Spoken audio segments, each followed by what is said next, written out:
বাংলাদেশের জয় পরাজয় ছাপিয়ে মেহেদী হাসান মিরাজের সাথে আজকে মিস্টার আগার যে লাগে গেল, এই ঘটনাটাই যেন সবচেয়ে বেশি আলোচনায় চলে এসেছে। পাকিস্তানপন্থী বাংলাদেশি যারা রয়েছেন, সেটা হচ্ছে তার স্পিরিট অফ ক্রিকেটের কথা বলছেন, এবং যেখানটায় মেহেদী হাসান মিরাজের খেলা উচিত ছিল পাকিস্তানের পক্ষে।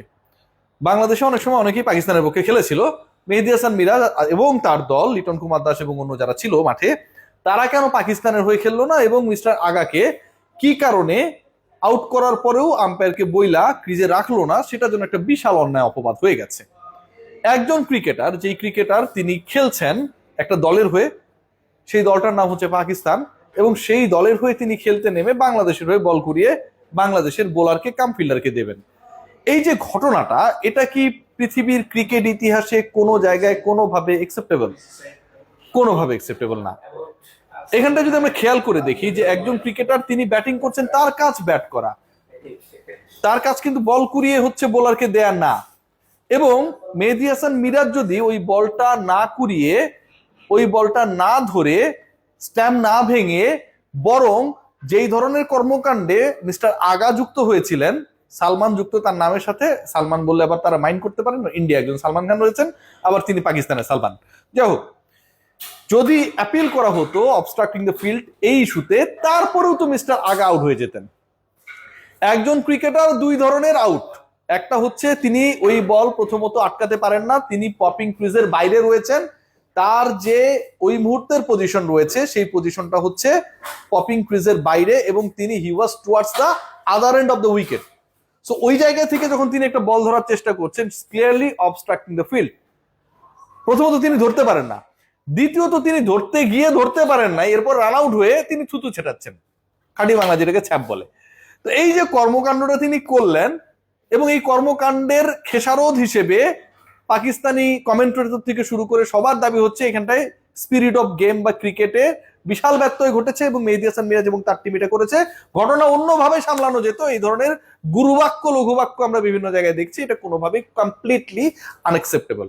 আপনি খেলতে নেমেছেন বাংলাদেশের মেহেদী হাসান মিরাজ, বাংলাদেশ দল লিটন কুমার দাসরা এখানটায় পাকিস্তানের হয়ে খেলতে নামে নাই, তারা বাংলাদেশের হয়ে খেলতে নেমেছে।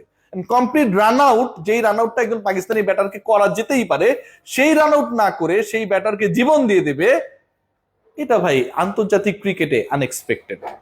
সো যখন আপনি বাংলাদেশের হয়ে খেলতে নেমেছেন, আপনি বাংলাদেশের স্বার্থ দেখবেন, এবং আপনার ইন্টেনশনটাই ছিল শুরু থেকে ওই বলটাকে কুড়িয়ে স্ট্যাম্প ভাঙা। সেই জায়গাটাতে আপনি বল কুড়িয়ে স্ট্যাম্প ভেঙেছেন, এক্স্যাক্টলি যে ইন্টেনশন ছিল বোলার কাম ফিল্ডারে, সেই কাজটাই তিনি করেছেন। এটার মধ্যে যারা সমস্যা দেখেন, তাদের মধ্যে সমস্যা রয়েছে, এবং এই সমস্যাটা আসলে তাদের চিরকালীন সমস্যা, আজকের সমস্যা না। এই সমস্যা কখনো দূর হবে না। মেহেদী হাসান মিরাজ এবং তার টিম, লিটন কুমার দাসের বডি ল্যাঙ্গুয়েজ, আমি মনে করি দ্যাট ওয়াজ স্পট অন। আজকের ম্যাচে বাংলাদেশের জয় পরাজয় ছাপিয়ে, আজকের ম্যাচে পাকিস্তান বাংলাদেশের বিপক্ষে জিতেছে, সিরিজ 1-1 হয়ে গেছে, সবকিছু ছাপিয়ে, বাংলাদেশে up to the mark batting হয় নাই, সবকিছু ছাপিয়ে এই ঘটনাটা যেন সবচেয়ে বড় ইস্যুতে পরিণত হয়েছে। এবং সেখানটায় I am giving my full support to my team, and that is team Tigers. এবার আসি অন্য ডিসকাশনে, যে বাংলাদেশ আজকের ম্যাচটা হেরে গেল। বাংলাদেশ আজকের ম্যাচ ঠিক বিপরীত ক্রিকেট খেললো। আগের ম্যাচে বাংলাদেশ যে ক্রিকেটটা খেলেছিল, যেভাবে পাকিস্তানকে হারিয়েছিল, যেভাবে বাংলাদেশ পাকিস্তানকে 114-তে প্যাক করে দিয়েছিল, কোনো ধরনের প্রতিদ্বন্দ্বিতা হয়নি, ব্যাটিং করতে নেমে বাংলাদেশ 209 বল হাতে রেখে জাস্ট উড়িয়ে দিয়েছিল, আজকে সেটার বিপরীত ক্রিকেট আমরা খেয়াল করেছি। এবং এই বিপরীত ক্রিকেটটা বাংলাদেশ দলের দায় রয়েছে, বাংলাদেশের পরিকল্পনার দায় রয়েছে, বাংলাদেশের ব্যাটিং ডিপার্টমেন্টের দায় রয়েছে, এবং কিছুটা বৃষ্টিরও দায় রয়েছে। কেন আমি আসলে এই আলোচনাটা করছি? দেখুন, একটা দলের বিপক্ষে আপনি খেলতে নামছেন, এবং খেলতে নামার পর যখন বৃষ্টি নামলো, বাংলাদেশের তখন খেলাই হয়েছে ব্যাটিং ইনিংসে 6 ওভার 3 বল। এরপরে বলা হচ্ছে যে 32 ওভারের মধ্যে আপনাকে করতে হবে 243 রান। আমি যদি ফিগারটা না ভুল করে থাকি, যেই দলটার করার কথা ছিল 50 ওভারে 275, যেই দলটার করার কথা ছিল, I am saying you again, 50 ওভারে 275, সেই দলকে করতে হবে ডিএল মেথডে। যেহেতু বৃষ্টি হয়েছিল, ওভার কাটিল হয়ে গেল, কিচ্ছু করার নেই, 32 ওভারে 243, মানে আপনার 18 ওভার কমে আসলো। এবং এই 18 ওভারের পরিবর্তে প্রতিপক্ষের রান থেকে মাইনাস করা হয়েছে মাত্র 35 রান। বাংলাদেশ দল যদি ফুল 18 ওভার খেলার সুযোগ পাইতো, প্রতি ওভারে যদি 2 করেও রান নিত তারপরে তো 36 হয়ে যায়। সো ব্যাটিং ডিপার্টমেন্টে যারা ছিলেন তারা আসলে ভয়ঙ্কর একটা প্রেসারের মধ্যে ছিলেন। ওই সময়ের সেট ব্যাটার তাওহিদ হৃদয়, লিটন কুমার দাস, তারা ওই প্রেসারে পড়েছেন, তাদেরকে প্রেসারে ফেলা হয়েছে। 13 রানে প্রথম উইকেট নেই, 13 রানে দ্বিতীয় উইকেট নেই, 15 রানের মধ্যে বাংলাদেশের টপ 3 ব্যাটার নেই। আপনি যখন এরকম একটা টোটাল প্রায় 350 চেস করার জন্য ব্যাটিং করতে নামবেন, ঠিক তখন প্রথম 3 ব্যাটারকে কিন্তু অন্তত একজনকে ক্লিক করা দরকার ছিল, উইকেটে থাকা দরকার ছিল, তৃতীয় হওয়া দরকার ছিল, একটা ভালো স্কোর দরকার ছিল, যেটা করতে ব্যর্থ হয়েছেন সাইফ, যেটা করতে ব্যর্থ হয়েছেন আগের ম্যাচের অসাধারণ খেলা তানজিদ হাসান তামিম, এবং যে স্কোরটা করতে ব্যর্থ হয়েছে নাজমুল হোসেন শান্ত। নাজমুল হোসেন শান্ত তিনি স্কোরই করতে পারেন নাই, number 3 totally failed. Tanzid Hasan Tamim আগের ম্যাচে ছায়াও হয়ে থাকতে পারেন নাই, এবং সাইফ হাসান আগের ম্যাচের পর আবারও ফেল করেছেন।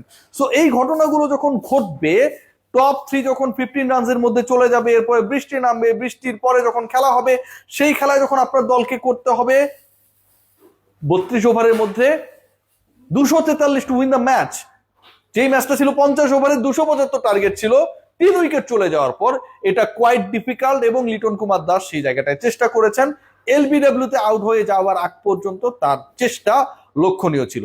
এখন ভাবুন যে বাংলাদেশে ওই সময় যদি বৃষ্টি না আসতো, তাহিদ হৃদয় অনেকক্ষণ খেলেছেন, লিটন কুমার দাস ক্রিজে ছিলেন, বাংলাদেশের টার্গেটটা যদি 32 ওভারে 243 না হয়ে 50 ওভারে 275 থাকতো, তাহলে নিশ্চয়ই লিটন যেই বলটায় বিট হলেন, যেখানটায় ব্যাট আর প্যাডের মধ্যে বিশাল পার্থক্য, যে বলটায় তিনি সুইপ করে 4 মারার চেষ্টা করলেন, সেই শটটা নাও খেলতে পারতেন, কারণ একই ওভারে তো তিনি রান পেয়েছেন, একই ওভারে কিন্তু বাউন্ডারি লাইন বল ক্রস করিয়েছেন।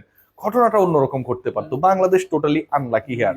একই সাথে বাংলাদেশ আজকে যার বলে ভুগেছে, সেই একই প্লেয়ারকে, সাদাকাতের কথা যদি আমরা বলি, ওয়াইল দেয়ার ব্যাটিং ইনিংস যেভাবে ফেইল করেছে বাংলাদেশ, তাকে যেভাবে অ্যালাউ করেছে টু প্লে শটস, তার যেই জায়গাগুলোতে দুর্বলতা রয়েছে সেখানটায় বাংলাদেশ অ্যাটাক না করে, বরং যেখানটায় তুলনামূলকভাবে আসলে তিনি স্ট্রং জোন, সেখানটায় তাকে সুযোগ দেওয়া হয়েছে, অ্যালাউ করা হয়েছে।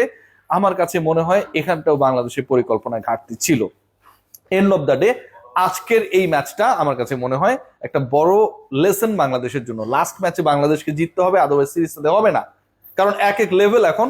এবং সেকেন্ড ম্যাচে পরাজয়ের পর কিন্তু সবচেয়ে দুঃখজনক এবং বাস্তব যে ব্যাপারটা ঘটেছে, বাংলাদেশ অনেকটাই তাদের কনফিডেন্সের জায়গায় নিচে নেমে এসেছে। কারণ আপনি আগের ম্যাচে অসাধারণ খেলেছেন, পরের ম্যাচটা আপনি 100 রান প্লাস ব্যবধানে হেরে গেছেন, এরকম একটা সিচুয়েশন। এটা কিন্তু কোনোভাবে একসেপ্টেবল না, এবং এই সিচুয়েশনটা যতক্ষণ না পর্যন্ত আসলে কন্টিনিউ করবে, মানে আগের ম্যাচের আগ পর্যন্ত আপনি কিছুটা হলেও পিছিয়ে থাকবেন।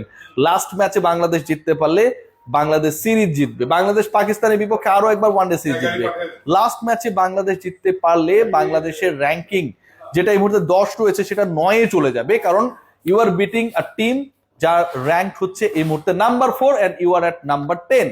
সো এটা আরেক দিক থেকে। এবং লাস্ট ম্যাচটা যদি বাংলাদেশ জিততে পারে, যেহেতু প্রথম ম্যাচে বাংলাদেশ দারুণ জয় রেজিস্টার করেছে, সেই সক্ষমতা তাদের রয়েছে, তাহলে আমার কাছে মনে হয় থ্রু আউট দ্য ইয়ার বাংলাদেশের যেসব ওয়ানডে ম্যাচ রয়েছে, সিরিজ রয়েছে, বাংলাদেশকে ভালো খেলতেই হবে তাদের র্যাঙ্কিংটা 8-9-এর মধ্যে রাখার জন্য, ওয়ার্ল্ড কাপের কোয়ালিফায়ার না খেলে সরাসরি বিশ্বকাপ খেলার জন্য, সেখানটা একটা বড় কনফিডেন্স পাবে। আবারও এই ম্যাচ ছাপিয়ে সবচেয়ে বেশি আলোচনায় আজকের দিনটায় ছিল মেহেদী হাসান মিরাজের সেই রান আউট, এবং তিনি যে কাজটা করেছেন অসাধারণ করেছেন। He played for Bangladesh, not for Pakistan. বাংলাদেশের হয়ে যদি আপনি খেলতে নামেন, বাংলাদেশের একজন বোলার কাম ফিল্ডারের কাজ হচ্ছে নন স্ট্রাইকিং এন্ডের কোনো ব্যাটার যদি পপিং ক্রিজ ক্রস করে বাইরে চলে যায়, অবশ্যই তাকে আউট করার চেষ্টা করা। মেহেদী হাসান মিরাজ সেটাই করেছে। এই বলটা যদি লং অনে চলে যেত, তাহলে কিন্তু ঠিকই ওই ব্যাটার রানটা নিতেন। তিনি বাংলাদেশের হয়ে অ্যাপয়েন্টেড হন নাই যে ভাই তুমি 12তম ফিল্ডার হিসেবে মাঠে আসো আর বল কুড়িয়ে বোলারকে দাও। This was not the duty of that particular batter. সবাই ভালো থাকবেন, টেক গ্রেট কেয়ার।